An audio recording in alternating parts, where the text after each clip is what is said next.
సింహం బయటకు వస్తుందంటే గుంటనక్కల గుండెల్లో దడ పుడుతుందని, అందుకే కేసీఆర్ జగిత్యాలలో బహిరంగ సభకు వస్తున్నారంటే రేవంత్ రెడ్డి ప్రభుత్వం ఎన్నో కుట్రలకు తెరలేపుతోందని బీఆర్ఎస్ వర్కింగ్ ప్రెసిడెంట్ కేటీఆర్ మండిపడ్డారు. జగిత్యాలలో మాజీ మంత్రి జీవన్ రెడ్డిని కేటీఆర్, హరీష్ రావులు కలిశారు. అనంతరం కేటీఆర్ మీడియాతో మాట్లాడుతూ కేసీఆర్ సభ పెడతానంటే అడ్డుకునే ప్రయత్నాలు చేస్తున్నారని తెలిపారు.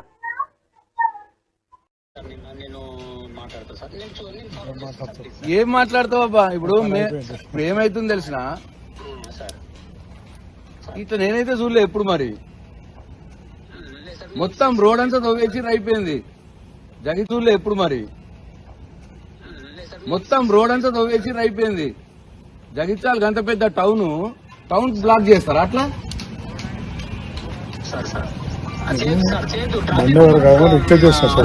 మొత్తం బ్లాక్ చేసి ట్రాఫిక్ కాదు, మనిషి కూడా నడలేడు. మనిషి కూడా నడవకుండా చేసిర్రాయా? బండ్లు పక్క మనిషి కూడా నడవలేడు. ఇట్లా చేసుకుంటారు ఎవడన్నా? నేనైతే చూడలేనా నా ఎక్స్పీరియన్స్ లా.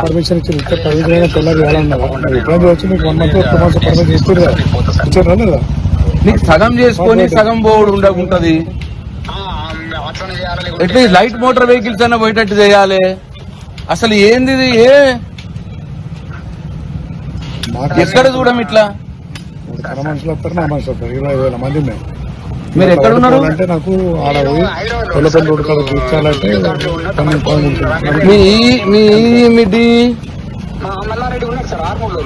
రమ్మని మరి మల్లారెడ్డి తెలియదా? మరి ఎందుకు అట్లా చేసిరు? నీకు వీడియో పెట్టాలా నేను? నీకు ఒక వీడియో పెడతా చూడు. చాలా టూ మచ్ అబ్బాయి. ఇది ఏమైంది తెలిసిన? ఇది మేము 28th కు కేసీఆర్ ప్రోగ్రామ్ పెట్టినాం. దాని బ్యాక్గ్రౌండ్ లో మరి ఇక్కడ ఎమ్మెల్యే ఏం చెప్పిండో ఏందో, మంది రావద్దని మొత్తం రోడ్డు తవ్వేయమన్నట్టున్నాడు. తవ్వేసిరు అయిపోయింది. ట్రాఫిక్ కాదా బాబా, మనిషి నడవటానికి లేదంటే. ఆయన జగిత్యాల టౌన్ లో ఎంత మంది పోతారు? వాళ్ళందరికీ కూడా ఇబ్బంది. ఇప్పుడు ఇది ఈ మీటింగ్ కాదు, మీటింగ్ కాకుండా రెగ్యులర్ జనం కూడా పోతారు కదా. జగిత్యాల ఇంకా ఊరిటి ఉన్నది, మధ్యలో కట్ చేసి అయిపోయింది.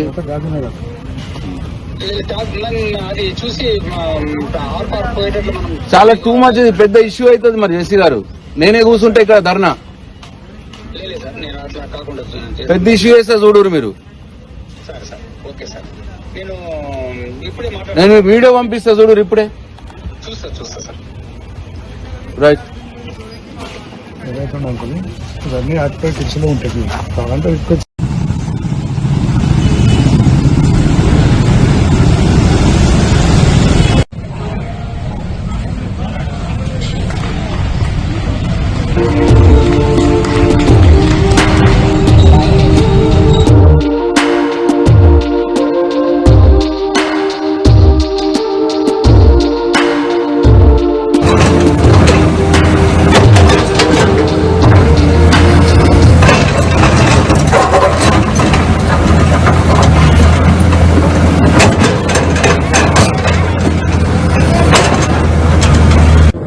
నిన్న నవీన్ కాంట్రాక్టర్ ని మొన్న నాన్నగారు ఫోన్ చేసి, దయచేసి కాంట్రాక్టర్ గారు ఒక వారం రోజులే కదా, 5 రోజులే కదా, డిఫరెన్స్ ఏముంది? ఇప్పుడు ఏమైనా సార్ మా కేసీఆర్ గారి మీటింగ్ సోమవారం, మీటింగ్ అయినాక మీరు 2 ఏళ్ళ నుంచి ఆగిరు, ఇప్పుడే తొందర వచ్చింది. దవ్వకు ఇప్పుడు ఇక్కడ నుంచి 25-30 వేల జనాభా వస్తారు. ఆ రోజు ఈ రోడ్డు మీద అంత బాగుండా కోట్ల కాల్సింది అందరు ఇంటి చూస్తారు కదా. ఏం చేసిందంటే వాళ్ళు రోడ్డు తవ్విస్తున్నారు. చూసినా ఎవరైనా రోడ్డు తవ్వేసి నిన్న రిక్వెస్ట్ చేసిన తర్వాత కూడా ప్లీజ్ దయచేసి కేసీఆర్ గారి సభ ఇది అని చెప్పి రిక్వెస్ట్ చేసిన తర్వాత కూడా తప్పింది. మరి ఆ కాంట్రాక్టర్ దొక్కుడు అవసరమా లేదా? చెప్పుడు మీరు అందరు గట్టిగా. Thank you. మా జగిత్యాల కాన్స్టిట్యూన్సీ అందరూ దొక్కుడు అవసరం అన్నారు కాబట్టి 100కు 100% ఫస్ట్ దొక్కుడు ఆ కాంట్రాక్టర్ ఇంకా ఉన్న నాయకుడు. తెలంగాణ రాష్ట్రానికి సాధించిన నాయకుడు వస్తున్నాడు, దయచేసి వద్దు, అది పెద్ద రోడ్డు, మాకు చాలా మంది ప్రజలు వస్తారు అని రిక్వెస్ట్ చేసినాక ప్రాధాన్యపడ్డ కూడా చేసిన తప్పు మానే ఏమన్నా గట్టి ఎప్పుడు మళ్ళీ తొక్కలేదు. Thank you. జై తెలంగాణ.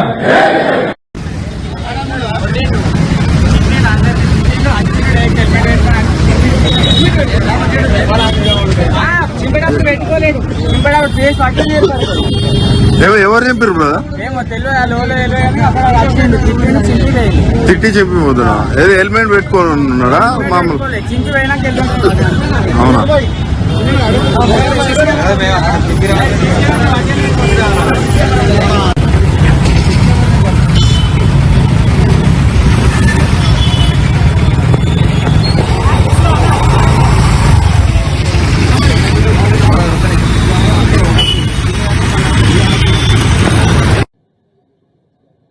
నిన్న పార్లమెంట్లో మనం చూసాం. రెండు విషయాలు ఇవాళ చాలా బాధ కలుగుతా ఉన్నాయి. ఒకటి,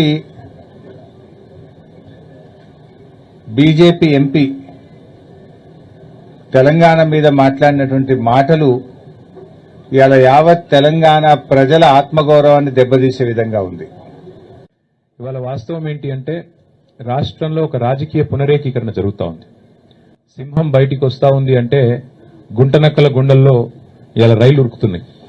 సింహం బయటికి వస్తా ఉంది అంటే ఇవాళ వాస్తవం ఏంటి అంటే రాష్ట్రంలో ఒక రాజకీయ పునరేకీకరణ జరుగుతూ ఉంది. సింహం బయటికి వస్తా ఉంది అంటే గుంటనక్కల గుండెల్లో ఇవాళ రైలు ఉరుకుతున్నాయి. కేసీఆర్ గారు ఒక సంవత్సరం తర్వాత ఒక బహిరంగ సభకు వస్తున్నారంటే ఎన్నో రకాల కుట్రలకి కుతంత్రాలకి తెరలేపి కాంగ్రెస్ ప్రభుత్వం జగిత్యాలలో జరగబోతున్న జైత్రయాత్రను అడ్డుకునే ఒక చిల్లర ప్రయత్నం చేస్తూ ఉంది. ముఖ్యమంత్రి గారు, మంత్రులు ఎంత సిల్లీ పాలిటిక్స్ అంటే కేసీఆర్ గారు ఇక్కడికి వస్తున్నారంటే ముఖ్యమంత్రి గారు మేడిగడ్డ కోతారట. 2.5 ఏళ్లకెళ్లి మేడిగడ్డ కోయేందుకు ముఖ్యమంత్రికి టైం లేకుండే అర్జెంటుగా ముఖ్యమంత్రి గారికి కేసీఆర్ గారి బహిరంగ సభ ఇక్కడ ఉంటే టీవీలలో సగం కేసీఆర్ ను చూపెట్టాలి, సగం రేవంత్ రెడ్డిని చూపెట్టాలి, పేపర్లలో సగం రేవంత్ రెడ్డిది రాయాలి, అవతలికు కేసీఆర్ది రాయాలని ఒక చిల్లర ప్రయత్నం. అంటే ఇంత కుత్సితమైన, ఇంత కుసంస్కారమైన, ఇంత చిన్న మెదడున్న ముఖ్యమంత్రి బహుశా భారతదేశంలో ఎవరు ఉండరు, ఒక రేవంత్ రెడ్డి తప్ప. ఆయనకు హైటే తక్కువ అనుకున్నా, బుర్ర కూడా తక్కువ. అంటే ఈ మాట ఎందుకు అంటున్నా అంటే నిజంగా ఇంత చిల్లర భారతదేశంలో ఎవరు ఉండరు, ఒక రేవంత్ రెడ్డి తప్ప. ఆయనకు హైటే తక్కువ అనుకున్నా, బుర్ర కూడా తక్కువ. అంటే ఈ మాట ఎందుకు అంటున్నా అంటే నిజంగా ఇంత చిల్లర ఉండకూడదు రాజకీయం. కేసీఆర్ లాంటి ఒక నాయకుడు ఆయన ఇంకా గీ ఏజ్ లో గీ స్థాయికి చేరుకున్న తర్వాత ఆయనకు పేపర్ వాళ్ళు ఏం రాస్తారు, టీవీ వాళ్ళు ఏం చూపెడతారు, ఆయనకి ఏమైనా ఉంటుందా? జగిత్యాలకు వచ్చుడు, జనాలను కలుసుడు, అందరి ముందు మాట్లాడు, లక్షలాది మందితో సంభాషించుడు కేసీఆర్ గారికి తెలిసిందే గది, ఆయన ప్రస్థానమే అది. అట్లాంటిది ఇవాళ ఆయన ఇక్కడికి వస్తుంటే కోరుట్లకెళ్ళి వచ్చేటోళ్ళందరికీ ఇక్కడికి రానియకుండా రోడ్డు దవ్వుతారట. 3 ఏళ్లకెళ్ళి యాదికి రాలే రోడ్డు, ఇప్పుడే యాదికి వచ్చింది సడన్ గా. ఇంత చీప్ పాలిటిక్స్, ఇంత చిల్లర ప్రయత్నాలతో జగిత్యాలలో జన ప్రభంజనాన్ని అడ్డుకుంటామని రేవంత్ రెడ్డి గారు, అదేవిధంగా ఇక్కడున్న హైబ్రిడ్ ఎమ్మెల్యే, హైబ్రిడ్ కూడా కాదు, ఏం బ్రీడో ఇది, ఏ బ్రీడు ఆ బ్రీడ్ ఎమ్మెల్యే ఇక్కడ ఉన్నాయన ఏ పార్టీ ఆయనకే తెలియదు. 2023 నాటి మహిళా రిజర్వేషన్ బిల్లును పార్లమెంటులో ప్రవేశపెడితే దక్షిణాది రాష్ట్రాలను ఒప్పించే బాధ్యతను తాను తీసుకుంటారని తెలంగాణ ముఖ్యమంత్రి రేవంత్ రెడ్డి అన్నారు. ఉత్తరప్రదేశ్ అసెంబ్లీ ఎన్నికల లోపు నాటి మహిళా రిజర్వేషన్ ను అమలు చేస్తే మద్దతిచ్చేందుకు తాము సిద్ధంగా ఉన్నామని తెలిపారు. మహిళా రిజర్వేషన్ బిల్లుకు కాంగ్రెస్ వ్యతిరేకమన్నది అబద్దమని పేర్కొన్నారు. డిలిమిటేషన్ పేరుతో బీజేపీ శాశ్వతంగా అధికారంలో ఉండాలని కుట్ర చేసిందని ఆగ్రహం. चीफ मिनिस्टर का पर ये कहना है कि जैसे ये डिलिमिटेशन बिल का ना आना, 50% प्रोपोर्शनल सीट्स का ना आना is a great disservice to southern states, to eastern states and other smaller states as well. इनका ये कहना है कि अब आर्टिकल 81 की वजह से, जब पॉपुलेशन की वजह से जब सीट्स इंक्रीज होगी तब तो फेडरल स्ट्रक्चर ब्रेक होगा. ये चंद्रबाबू नायडू कहते हैं. तो चंद्रबाबू नायडू जी ने क्या कहा मैं सुना ही नहीं. चंद्रबाबू नायडू समझदार है, तजुर्बा वाले हैं, वो गलत कहता बोल के मैं नहीं समझता हूँ. अगर पॉपुलेशन बढ़ाना है अभी नारा दिए, पॉपुलेशन दिखना है तो और 30 साल लगता. तो మోడీ గారు ఏమన్నారు, తలుపులు బంద్ చేసి రాష్ట్రాన్ని విడదీసిండ్రు, తల్లిని చంపేసి బిడ్డను బతికించిండ్రని మోడీ గారు చెప్పిర్రు. వాళ్ళ నాయకుడు ఆ విధంగా చెప్పినాక తేజస్వి సూర్య ఇంకేం చెప్తాడు, ఆవు చేనులో మేస్తే దూడే మన గట్టి మీద మేస్తుందా, అది కూడా పోయి చేనులోనే మేస్తుంది. వాళ్ళకి తెలియాల్సింది ఏంటంటే చట్టసభలలో ఇన్ని రోజుల నుంచి ఉన్నారు. తేజస్వి సూర్య సెకండ్ టైం ఎంపీ అనుకుంటా, ఆయనకు అవగాహన కల్పించండి. మీరు ఏ బిల్లు సభలో ప్రవేశపెట్టినా తలుపులు మూసిన తర్వాతనే ఓటింగ్ జరుగుతుంది. అది ప్రాథమిక సూత్రము. ఓటింగ్ ఆర్డర్ హౌస్ లేనప్పుడు ఓటింగ్ జరగదు. బుర్రున్నవాడు ఎవడైనా హౌస్ ఆర్డర్లో పెట్టాలి. ఓటింగ్ అడగాల్సినోడు లగడపాటి రాజగోపాల్ లాంటి వాళ్ళు పోడియంలో పోతే ఏం జరుగుతుందో అదే జరిగింది. సో అట్లాంటి వాళ్ళు పేపర్ స్ప్రేలు తీసుకొచ్చి కొట్టిన తర్వాత ఓటింగ్ ఎందుకు జరుగుతాయి? ఇలాంటి అరాచకం ఎప్పుడైనా చూసిండ్రా? అరాచకానికి తగ్గట్టు రోగానికి తగ్గ మందు ఇస్తారు. ఎప్పుడైనా రోగం ఎట్లుంటే మందు అట్లుంటది.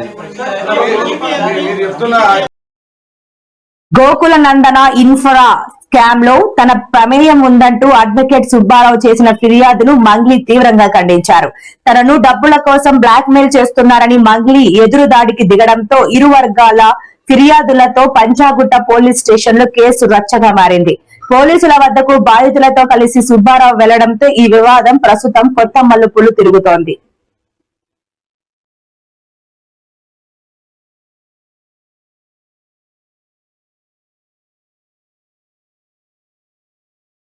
బాధపడదు, మీడియా కూడా 100% మీకు సపోర్ట్ చేస్తుంది. అదే ఈ విషయంలో మీరు కొంత క్లారిటీ ఇవ్వాలన్న ఉద్దేశం అంతే. సో మీ అభిమానులకు అందరికీ పోలీస్ డిపార్ట్మెంట్ కు మీరు రిక్వెస్ట్ చేస్తే, నేను మీడియా మిత్రులకు నేను ఒకటే కోరుకుంటున్నా, దయచేసి ముందు వెనక వెరిఫికేషన్ చేసుకొని పోలీస్ వాళ్ళందరినీ కూడా అడిగి, దయచేసి నేను సోషల్ మీడియా నుంచి వచ్చా. నేను సోషల్ మీడియానే నాదే నాకు శాపంగా మారుతుందని నేను ఏ రోజు కూడా అనుకోలేదు. నేను ఒక ఆడపిల్లని దయచేసి చెప్తున్నా, ఇందులో నా ఇన్వాల్వ్మెంట్ ఉంటే మళ్ళీ చెప్తున్నా, మీరు ఏం చేసినా నేను పడ్డానికి సిద్ధం. నేను ఎక్కడికైనా వస్తాను. కానీ అనవసరంగా నన్ను దయచేసి బ్లేమ్ చేయకండి ముందు వెనక తెలుసుకోకుండా. ఇందులో నా ఇన్వాల్వ్మెంట్ 1% కాదు కదా, 0% కూడా లేదు. ఆయన జస్ట్ ఫేమస్ అవ్వడం కోసమే నాతో మాట్లాడాడు కూడా, నువ్వు వస్తేనే నేను మాట్లాడతాను అని చెప్పి ప్రతి ఒక్కరిని కూడా ఆయన అట్లనే అప్రోచ్ అవుతున్నారు. సెలబ్రిటీస్ని నేను కనుక్కున్నాను కూడా, ప్రతి ఒక్క సెలబ్రిటీ ఇదే చెప్తున్నారు. రిటర్న్ డబ్బులు ఇచ్చి మరీ ఇంటర్వ్యూ చేయించుకుంటారట. ఆయన అంత పిచ్చి ఉంది ఆయనకి. ఆయన ముందు వీడియోలు వినండి. అండ్ ఈ కేసు సిఐడిలో ఆల్రెడీ నడుస్తుంది, 1 year నుంచి నడుస్తుంది. 3 years నుంచి వాళ్ళు ఈ దందా నడిపిస్తున్నారంట. వాళ్ళందరూ కూడా బాలాజీ నాయక్, మధు నాయక్, ఇంకెవరెవరో, హేమకాంత్ రెడ్డి, ఇంకోరు ఎవరెవరో ఉన్నారు. వాళ్ళంతా గొలుసు కట్టులా ఉన్నారు వాళ్ళు. నాకు అసలు తెలీదు. అన్యం పుణ్యం ఎరుగని మమ్మల్ని, నన్ను, నా ఫ్యామిలీని దయచేసి రోడ్డుకి మీడియా మిత్రులారా నేను మళ్ళీ చెప్తున్నాను, న్యాయం ఎవరి వైపు ఉంటే వాళ్ళ వైపు ఉండండి. దయచేసి మీడియా అంటేనే నాకు చాలా గౌరవం. నిఖార్సైన మీడియా, దయచేసి చెప్తున్నా, మళ్ళీ చెప్తున్నా, వాస్తవాలు చెప్పండి. అవాస్తవాలు వద్దు. సడన్ గా ఇట్లా ఏం తెలియకుండా ఎవరో వచ్చి నా మీద ఎలిగేషన్స్ చేస్తే దయచేసి మీరు పెట్టుకోకండి. ఎందుకంటే నేను ఒక ఆడబిడ్డని, గిరిజన ఆడబిడ్డని. ఎవరెవరో పడనోళ్ళు మా ప్రోగ్రామ్కి రాలేదు, అంత పలుప, అంత ఓవర్ యాక్షన్, ఏమేమో ఉంటాయి. వాళ్ళు వచ్చి పడదు అని చెప్పి ఏదేదో మాట్లాడుతుంటారు. మీరు అట్లా పెట్టుకోవడం చాలా తప్పు. దయచేసి మీడియా మిత్రులు, నా ఫ్యామిలీ లాంటి వాళ్ళు, నా ఫ్యామిలీ మీడియా అంటేనే నా ఫ్యామిలీ. నేను కూడా ఒక జర్నలిస్ట్గానే వచ్చాను. కానీ ఎవరిని ఏ మాట అనకుండా నా కష్టాన్ని నేను నమ్ముకొని, నా పాటను నేను నమ్ముకొని ముందుకెళ్తున్నాను.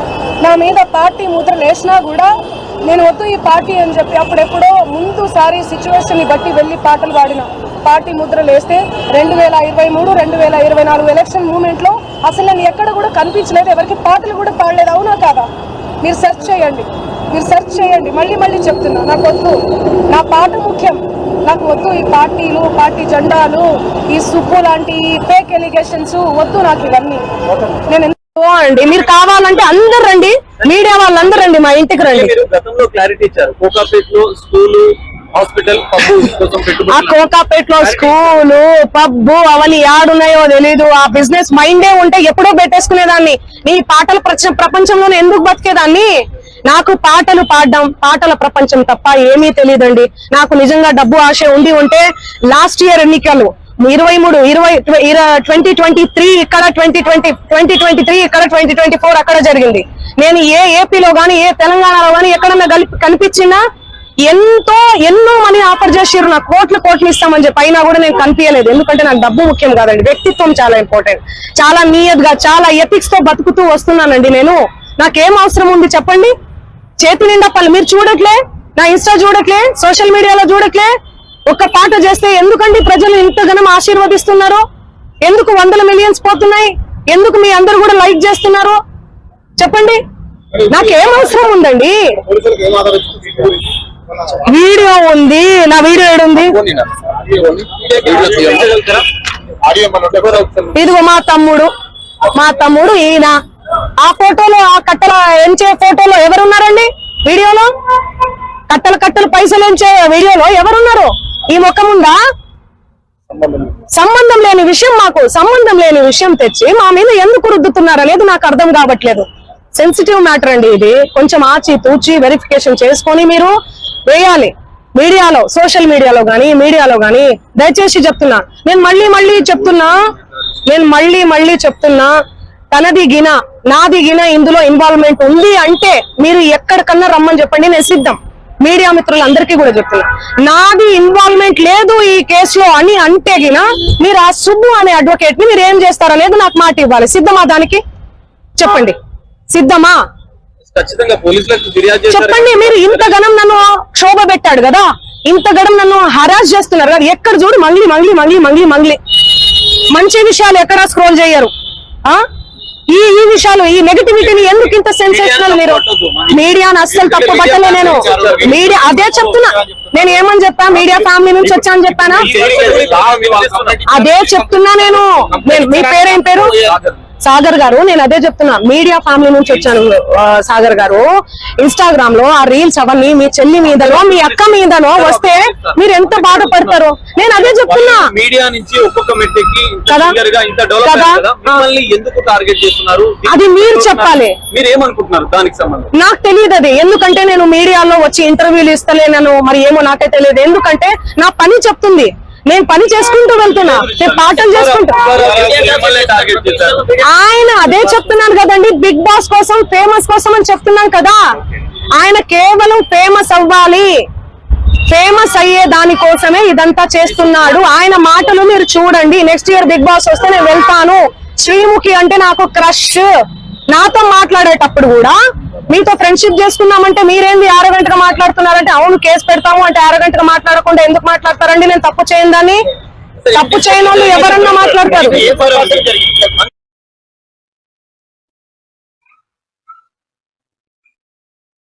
గత పాలకులు వదిలివేసిన చెత్తను శుభ్రం చేస్తూ స్వచ్ఛాంధ్ర స్వర్ణాంధ్ర కార్యక్రమంలో భాగంగా ప్రతి నెల ఒక థీమ్ తో పరిసరాల పరిశుభ్రతపై సీఎం చంద్రబాబు పిలుపునిచ్చారు.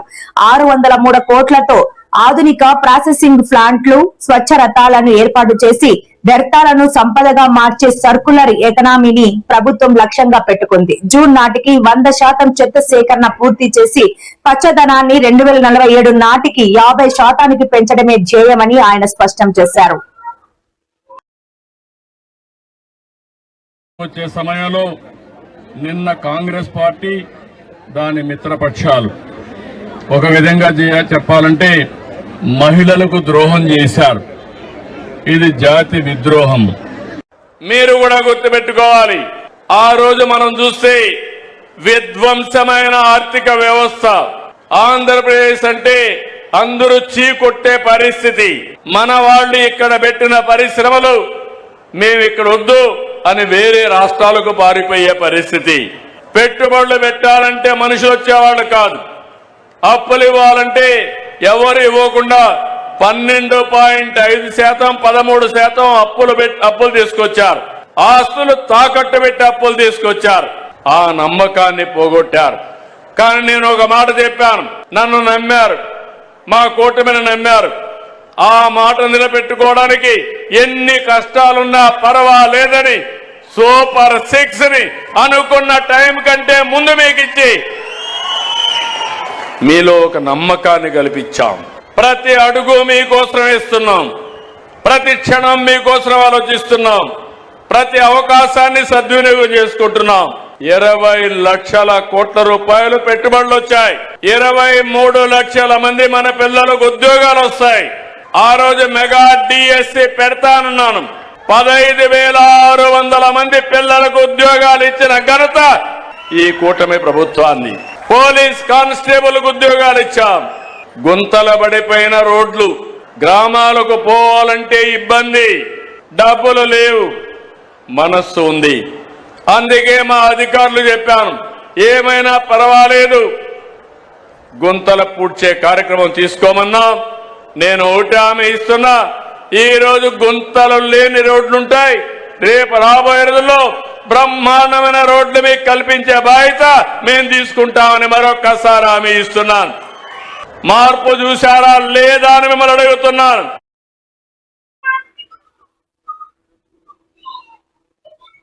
తప్పుడు పోస్టులపై వైఎస్ భారతిరెడ్డి సీరియస్ అయ్యారు. ప్రసారం చేసిన యూట్యూబ్ ఛానళ్లకు ఆమె లీగల్ నోటీసులు జారీ చేశారు. తన వ్యక్తిత్వాన్ని హననం చేసేలా సోషల్ మీడియాలో కథనాలు, పోస్టులు పెట్టారంటూ ఆగ్రహం వ్యక్తం చేశారు.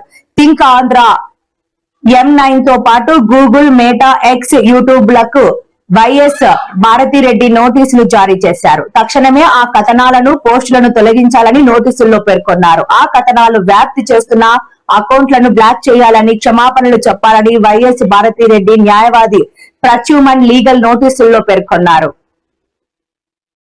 సత్యమణి వైఎస్ భారతి గారు చట్టపరమైన చర్యలకు ఉపక్రమించారు. కొద్ది రోజులుగా తెలుగుదేశం పార్టీ సోషల్ మీడియా దాదాపు అన్ని హద్దులు చెరిపేసుకుంది. మావిగన్ కాన్సెప్ట్ ను ప్రకటించిన తర్వాత ఇక జగన్మోహన్ రెడ్డి మీద చేయని ప్రచారం అంటూ లేదు. అందులో భాగంగానే కొత్తగా ఈ మధ్య ఒక కథను కూడా సృష్టించారు. దాన్ని బాగా తెలుగుదేశం పార్టీ నెటిజన్లు సోషల్ మీడియాలో పెద్ద ఎత్తున ప్రచారం చేస్తున్నారు. కానీ ఎక్కడ కూడా మెయిన్ స్ట్రీమ్ మీడియా దీన్ని ప్రస్తావించడం లేదు. ఎందుకంటే ఇది ఒక పచ్చి అబద్ధం కాబట్టి మెయిన్ స్ట్రీమ్ మీడియా కావచ్చు, పత్రికలు కావచ్చు ఆ అంశాన్ని తీసుకోలేదు. కానీ సోషల్ మీడియాలో మాత్రం చేయాల్సినంత ప్రచారం చేస్తూ ఉన్నారు. చాలా కాలంగా ప్రత్యర్థుల్ని గౌరవించే విషయంలో తెలుగుదేశం పార్టీ ఎలా ఉంటుంది, ఇటువైపు వాళ్ళు ఎలా ఉంటారు అన్న దానికి పోలిక తెచ్చే విషయంలో వైఎస్ఆర్ కాంగ్రెస్ పార్టీకి సంబంధించిన నెటిజన్లు బాలకృష్ణ ఉదంతాన్ని ప్రస్తావిస్తూ ఉంటారు. బాలకృష్ణ ఇంట్లో కాల్పులు జరిగినప్పుడు దాన్ని రాజకీయంగా వైఎస్ రాజశేఖర రెడ్డి వాడుకోలేదు. దానివల్లే బాలకృష్ణ బయటపడ్డారు. బాలకృష్ణ జీవితం అనేది ఒక విధంగా వైఎస్ఆర్ పెట్టిన భిక్ష అంటూ తెలుగుదేశం పార్టీకి వ్యతిరేకంగా వైసీపీ వాళ్ళు ప్రస్తావిస్తూ ఉంటారు. దీన్ని కౌంటర్ చేయడానికి చాలా కాలంగా ఇబ్బంది పడుతున్న తెలుగుదేశం పార్టీ ఇప్పుడు ఒక కథను సృష్టించేసింది. 2000 సంవత్సరంలో ముఖ్యమంత్రిగా చంద్రబాబు నాయుడు గారు ఉన్న సమయంలో వైఎస్ భారతి గారు డైరెక్ట్ గా జగన్మోహన్ రెడ్డి గారి మీదే కేసు పెట్టారు. ఆయన తనను వేధిస్తున్నారు, నా భర్త అంటూ ఆమె కేసు పెట్టారు. ఇంటెలిజెన్స్ అధికారులు ముఖ్యమంత్రికి చంద్రబాబు నాయుడుకి చెప్పగా ఆయన చాలా హుందాగా తీసుకున్నారు. కుటుంబాల్లో ఇవన్నీ తగాదాలు ఉంటాయి. పైగా రాజశేఖర్ రెడ్డి కుటుంబం, వాళ్ళ పరువును మనం రాజకీయం కోసం వాడుకోకూడదు, కాబట్టి ఎలాంటి కేసు నమోదు చేయవద్దు అని పోలీస్ అధికారులకు చెప్పడంతో పాటు ఆ తర్వాత వైఎస్ రాజశేఖర రెడ్డికి స్వయంగా ఈ విషయాన్ని చెప్పి ఆ ఫ్యామిలీలో వివాదాన్ని వాళ్ళకు వాళ్ళే సర్దిద్దుకునేలా చేశారు. పార్లమెంట్ లో పెడుతున్న మహిళా రిజర్వేషన్ బిల్లుకి వైసీపీ సంపూర్ణ మద్దతు ప్రకటిస్తున్నట్టు మాజీ మంత్రి విడుదల రజని, మాజీ డిప్యూటీ సీఎం పుష్ప శ్రీవాణి మరోసారి స్పష్టం చేశారు. మహిళా రిజర్వేషన్ తో దేశం రూపురేఖలే మారిపోతాయని వారు ఆశాభావం వ్యక్తం చేశారు. వైఎస్ఆర్సీపీ హయాంలో మహిళల రక్షణ, అభ్యున్నతికి పెద్దపీట వేశారని, ముఖ్యమంత్రిగా వైఎస్ జగన్ తన పాలనలో దేశంలో తొలిసారిగా ఏపీలో మహిళలకు 50% రిజర్వేషన్లకు చట్టం చేయడంతో పాటు అమలు చేసి చూపించారని వివరించారు. పెద్ద పెద్ద లెక్చర్లు ఇస్తా ఉన్నారు. చంద్రబాబు నాయుడు గారు కావచ్చు, కూటమి ప్రభుత్వం వాళ్ళు కావచ్చు, మహిళలకు సంబంధించి ఎన్ని లెక్చర్లు ఇస్తున్నారంటే అసలు వింటేనే మనకు విచిత్రంగా అనిపిస్తుంది వాళ్ళు మాట్లాడేది. చంద్రబాబు నాయుడు గారి మాటలు కోటలు దాటుతాయి కానీ చేతలు మాత్రం గడప కూడా దాటవు. ఎందుకనంటే మనం చూస్తా ఉన్నాము, ఏదేదో మాట్లాడుతూ ఉన్నారు. ఏం మాట్లాడారు? చంద్రబాబు నాయుడు గారు ఇచ్చిన స్టేట్మెంట్ ఏంటి? మహిళల మీద ఎవరైనా చేయి వేస్తే ఇక అదే వారికి చివరి రోజు అన్నారు. 2 ఏళ్లుగా చూస్తున్నామన్నా, ఇన్ని ఇన్సిడెంట్స్ జరుగుతున్నాయి, ఇన్ని హత్యలు జరుగుతున్నాయి, ఇన్ని దారుణాలు జరుగుతున్నాయి, ఇన్ని అఘాయిత్యాలు జరుగుతూ ఉన్నాయి.